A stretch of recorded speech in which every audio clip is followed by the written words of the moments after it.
Hi മക്കളെ, അപ്പോൾ നമുക്ക് അടുത്ത ക്വസ്റ്റ്യനിലേക്ക് പോകാം. ലാസ്റ്റ് ക്വസ്റ്റ്യൻ ആണ് നമ്മുടെ JEE Mains 2024 phase 1 January shift 2 last question ആണ്. ക്വസ്റ്റ്യൻ ചോദിച്ചിരിക്കുന്നത് ഇലക്ട്രോസ്റ്റാറ്റിക്സും കുറച്ച് മെക്കാനിക്സും അറിയാമെങ്കിൽ വളരെ ഈസി ആയിട്ട് ഈ ക്വസ്റ്റ്യൻ നമുക്ക് ചെയ്യാൻ പറ്റും. എന്താ ചോദിച്ചിരിക്കുന്നത്? Suppose a uniformly charged wall provide a uniform electric field 2 × 10⁴ Newton per coulomb normally. അതായത് ഒരു വോള്, ഒരു യൂണിഫോംലി ചാർജ്ഡ് വോൾ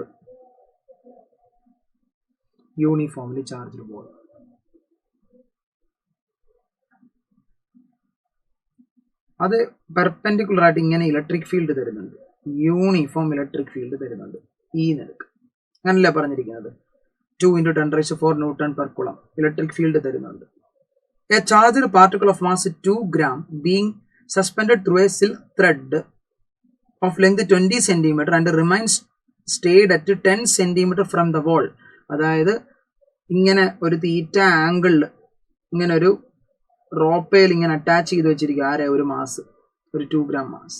അത് വോളിൽ നിന്നും എത്ര സെന്റിമീറ്റർ, എത്ര ഡിസ്റ്റൻസ് മാറിയാണ്? ഈ വയറിന്റെ ലെങ്ത്, ത്രെഡിന്റെ ലെങ്ത് 20 cm ആണ്.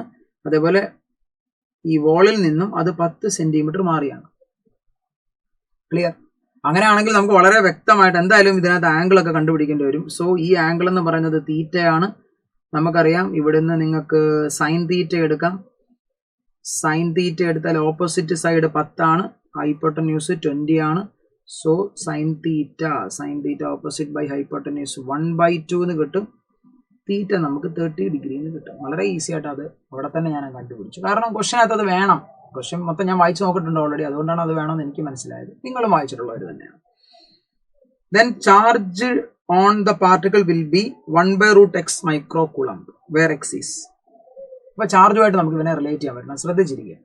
ഈ ചാർജ്ഡ് പാർട്ടിക്കിൾ ഇങ്ങനെ ഹാങ് ചെയ്തവൻ എന്തുകൊണ്ട് ഇങ്ങോട്ട് ഇങ്ങനെ ഒന്ന് ട്വിൽറ്റ് ചെയ്തതിന്റെ കാരണം എന്താ? ഇവിടെ ഒരു ഇലക്ട്രിക് ഫീൽഡ് ഉണ്ട്. ഇലക്ട്രിക് ഫീൽഡ് കാരണം ഇവനൊരു ഇലക്ട്രോസ്റ്റാറ്റിക് ഫോഴ്സ് ഇങ്ങോട്ട് കിട്ടും.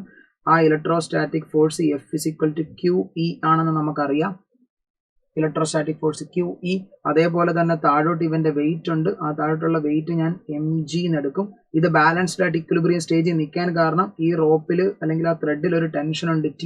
അങ്ങനെയാണെങ്കിൽ ടെൻഷനെ എനിക്ക് 2 കോമ്പണന്റ് ആയിട്ട് എഴുതാൻ പറ്റും. ഈ കോമ്പണന്റ് എന്ന് പറയുന്നത് T cos തീറ്റയാണ്. ഈ ആംഗിൾ തീറ്റ. അതേപോലെ ഇങ്ങോട്ടുള്ളത് T sin തീറ്റയാണ്. സൈലത്തിന്റെ ക്ലാസ് റൂമിൽ ഇരുന്ന എല്ലാവരും ഇലക്ട്രോസ്റ്റാറ്റിക്സിനകത്ത് ചാർജ്ഡ് പെൻഡുലം എന്ന് പറഞ്ഞൊരു കോൺസെപ്റ്റ് കേട്ടിട്ടുണ്ടാവും. എന്തായാലും ചാർജ്ഡ് പെൻഡുലം ക്ലാസ്സിൽ പഠിപ്പിച്ചിട്ടുള്ളതാണ്. അല്ലെങ്കിൽ മിനിമം ആ ക്വസ്റ്റ്യൻ എങ്കിലും എന്തായാലും ഡിസ്കസ് ചെയ്തിട്ടുണ്ട്, എക്സാമിന് വന്നിട്ടുള്ളതാണ്. ആ കോൺസെപ്റ്റ് പഠിച്ച ആൾക്ക് ഇതൊക്കെ വളരെ ഈസി ആയിട്ട് ചെയ്യാൻ പറ്റും. യെസ്. അപ്പൊ അങ്ങനെയാണെങ്കിൽ നമുക്ക് ഇവിടെ നിന്ന് എഴുതാം എന്താ? T sin തീറ്റ ആരുമായിട്ട് ബാലൻസ് ആയി? QE അല്ലേ? അതേപോലെ T cos തീറ്റ ആരുമായിട്ട് ബാലൻസ് ആയി? mg. ഈ 2 ഇക്വേഷനോടെ ഡിവൈഡ് ചെയ്താൽ T രണ്ടും പോയി. sin theta by cos theta that is equal to tan theta which is equal to QE divided by mg. നമുക്ക് തന്നിരിക്കുന്നത് ചാർജ് ആണ് 1/√x μC. നമുക്ക് Q ആണ് കണ്ടുപിടിക്കേണ്ടത്. സോ Q ഈക്വൽ ടു എന്ത് എഴുതാം? tan theta into mg divided by E. tan theta 30 ആണ്. tan 30 എന്ന് പറയുമ്പോൾ 1/√3 ഇൻറ്റു മാസ് എത്രയാണ്? m 2 gram ആണ്. കിലോഗ്രാമിലോട്ട് കൺവേർട്ട് ചെയ്യണം. 2 × 10⁻³ ഇൻറ്റു G 10 ആണ് ഡിവൈഡഡ് ബൈ ഇലക്ട്രിക് ഫീൽഡ്. എത്രയാണ് മക്കളെ? ഇലക്ട്രിക് ഫീൽഡ് 2 × 10⁻⁴ ആണ്. ഇവിടെ നിന്നൊരു 2 നമുക്ക് കട്ട് ചെയ്ത് കളയാം. ഓക്കെ. യെസ്. ഇവിടെ തന്നെ നമുക്കിനി ചെയ്യേണ്ട കാര്യമൊന്നുമില്ല. റൂട്ടിനകത്ത് കിടക്കുന്ന ഒരു 3 മാത്രമേ ഉള്ളൂ. ഇവിടുന്ന് ആൻസർ വളരെ ഈസി ആയിട്ട് പറയാൻ പറ്റുമെങ്കിലും നമുക്ക് ചെയ്യാം.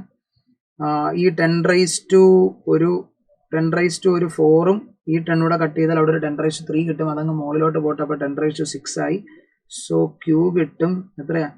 10⁻⁻6 ഡിവൈഡഡ് ബൈ √3 എന്ന് കിട്ടും. 10⁻⁻6 എന്ന് പറയുമ്പോൾ അത്രയും കുളമ്പാണ്. നമുക്ക് മൈക്രോ കുളമ്പിലോട്ട് കൺവേർട്ട് ചെയ്യുമ്പോൾ 1/√3 മൈക്രോ കുളമ്പ് എന്ന് കിട്ടും. 1/√3 മൈക്രോ കുളമ്പ്. സോ എക്സിന്റെ വാല്യൂ എന്ന് പറയുന്നത് 3 ആയിരിക്കും. എക്സിന്റെ വാല്യൂ 3 ആയിരിക്കും. വളരെ ഈസി ആയിട്ട് ചെയ്യാവുന്ന ഒരു ക്വസ്റ്റ്യൻ ആയിരുന്നു. ഇതൊക്കെ എന്തായാലും സൈലത്തിൻ്റെ ക്ലാസ്സിലിരുന്ന് എനിക്കൊന്ന് പ്രോപ്പറായിട്ട് ജെയിലൊക്കെ നന്നായിട്ടിരുന്ന് പഠിച്ച ആൾക്കാർക്കൊക്കെ ഈ ക്വസ്റ്റ്യൻ ചെയ്യാൻ പറ്റിയിട്ടുണ്ടെന്നാണ് എൻ്റെ വിശ്വാസം. ചില ക്വസ്റ്റ്യൻസ് ഒക്കെ കുറച്ച് ഡിഫിക്കൽട്ടി ഉണ്ട്, ഇല്ല എന്ന് ഞാൻ പറയുന്നില്ല. കുറച്ച് ടൈം കൺസ്യൂമിംഗ് ആയിട്ടുള്ള ക്വസ്റ്റ്യൻസ് ഉണ്ട്, ഇല്ല എന്നൊന്നും ഞാൻ പറയുന്നില്ല. ബട്ട് സ്റ്റിൽ നമുക്ക് പ്രാക്ടീസ് ആണ് വേണ്ടത്. നന്നായിട്ട് പ്രാക്ടീസ് ചെയ്താൽ ക്വസ്റ്റ്യൻസ് ഒക്കെ നിങ്ങളുടെ കൈപ്പടിയിൽ തന്നെ എത്തും. സോ മക്കളെ, all the best. First phase already നന്നായി എഴുതി നല്ല സ്കോർ ചെയ്തവർക്കൊക്കെ എൻ്റെ കൺഗ്രാജുലേഷൻസ്. എൻ്റെയും സൈലത്തിൻ്റെ ഒക്കെ കൺഗ്രാറ്റ്സ്. സ്കോർ അത്ര എത്തപ്പെടാൻ പറ്റാത്ത കുട്ടികൾ ഒരിക്കലും വിഷമിക്കേണ്ട. ഞാനും എഞ്ചിനീയറിങ്ങിന് എൻട്രൻസിന് റിപ്പീറ്റ് ചെയ്ത് എഞ്ചിനീയറിംഗ് എഴുതിയെടുത്ത, എഞ്ചിനീയറിംഗ് കോളേജിൽ പഠിച്ച ഒരു ബിടെക്കുകാരൻ തന്നെയാണ്. ബിടെക് ചെയ്യുക അല്ലെങ്കിൽ ഒരു എഞ്ചിനീയറിംഗ് കോളേജിൽ പഠിക്കുക എന്നുള്ള നിങ്ങളുടെ ആഗ്രഹം ഒരു കാരണവശാലും നിങ്ങൾ വിട്ടുകളയരുത്. കാരണം എന്താണെന്ന് വെച്ചാൽ എഞ്ചിനീയറിംഗ് എന്ന് പറയുന്നത് ഒരു പ്രൊഫഷണൽ കോഴ്സാണ്. ഒരു പ്രൊഫഷണൽ കോഴ്സ് ഹാൻഡിൽ ചെയ്തിട്ട് പുറത്തേക്ക് ഇറങ്ങുന്ന ആൾ മോൾഡ് ചെയ്യപ്പെടുന്ന ഒരു രീതിയുണ്ട്. അത് വളരെ വ്യത്യാസമാണ്. അത് അനുഭവിച്ച ഒരാളാണ് ഞാനും. കാരണം +2 കഴിഞ്ഞപ്പോൾ ഒരു സാധാരണ സ്കൂളിൽ പഠിച്ചൊരു മനുഷ്യനായിരുന്നു ഞാൻ. എന്തെങ്കിലുമൊക്കെ ആയി തീർന്നിട്ടുണ്ടെങ്കിൽ എന്നെ സഹായിച്ചത് എൻ്റെ എഞ്ചിനീയറിംഗ് കോളേജിൻ്റെ ബാക്ക്ഗ്രൗണ്ടും എൻ്റെ എഞ്ചിനീയറിംഗ് കോളേജിൽ എൻ്റെ സുഹൃത്തുക്കളുമാണ്. എല്ലാ സമയത്തും ഞാൻ അവരെയൊക്കെ തന്നെ എൻ്റെ ടീച്ചേഴ്സിനെ ഓർക്കാറുണ്ട്.